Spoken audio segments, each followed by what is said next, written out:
Welcome to the Golden Decade Files. I'm Liliana Visego, and today we're diving into one of the most fascinating eras in the modern history, the 1950s. Joining me are two amazing guests, historian Francisco Quijano and high school history teacher Francisco Gutierrez. How are you both doing today? Doing great, Liliana. Excited to talk about the decade that shaped so much of what we see today. Same here. It's one of my favorite periods to teach, full of style, innovation, and big cultural shifts. Let's start with what daily life looked like. Francisco Quijano, what makes the 1950s so different from previous decades? Well, after World War II, people were ready for stability and comfort. Families moved to the suburbs, bought cars, and filled their homes with new gadgets like refrigerators, televisions, and washing machines. It was all about convenience and progress. The suburban dream really defined the American lifestyle. And that lifestyle came with new expectations, right? Men were seen as breadwinners, and women were expected to focus on family and home. There was a strong scene of conformity. People wanted to fit in and look proper. So, society valued order and tradition, but technology was changing everything at the same time. What were some key innovations from that decade? Oh, so many. The transistor made electronics smaller and more efficient. The microwave oven changed cooking forever, and the jet engine made travel faster and more accessible. Even the hard drive was invented, something that eventually led to computers and smartphones. With higher wages and better jobs, families could finally afford these modern luxuries that once seemed out of reach. It's crazy to think how all of that started back then. And students today can't imagine a world without computers or quick meals. That's a 1950s legacy in action. Now, let's talk about entertainment.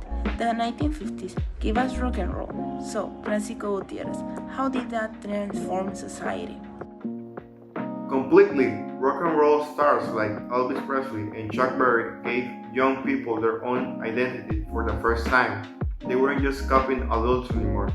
They were leading culture, drive-in theaters, jukeboxes, diners. It was all about fun, music, and independence. Even the idea of being chivalrous on a date, opening doors, or paying for milkshakes became part of the classic 1950s charm. And television helped spread those trends nationwide. Shows like I Love Lucy or Leave It to Beaver painted this perfect suburban life. Everyone wanted to live that dream. It was entertainment, but also a form of social influence. Meanwhile, politics were heating up too. The Cold War, the Civil Rights Movement, how did those shape the decade? The Cold War brought tension between the US and the Soviet Union.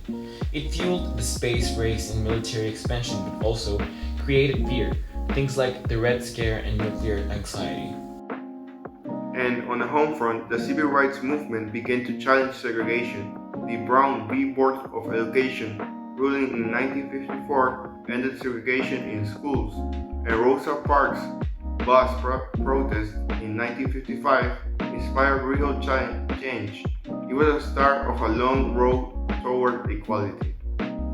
So, before we end this episode, let's reflect on what the listeners should take away from all this. The 1950s weren't just about nostalgia or pretty cars with pins, they were about transformation. Technology, culture, and politics all pushed the world into modernity. Exactly, it was a decade that looked toward the future while struggling with old traditions, and that balance is still shaping us today. Well said. Thank you both for sharing your insights. Thanks for having us. It's been great, always a pleasure to bring history to life. And thank you, listeners, for joining us in a new episode of the Golden Decade Files. If you want to listen more stories that define generations, don't forget to follow us.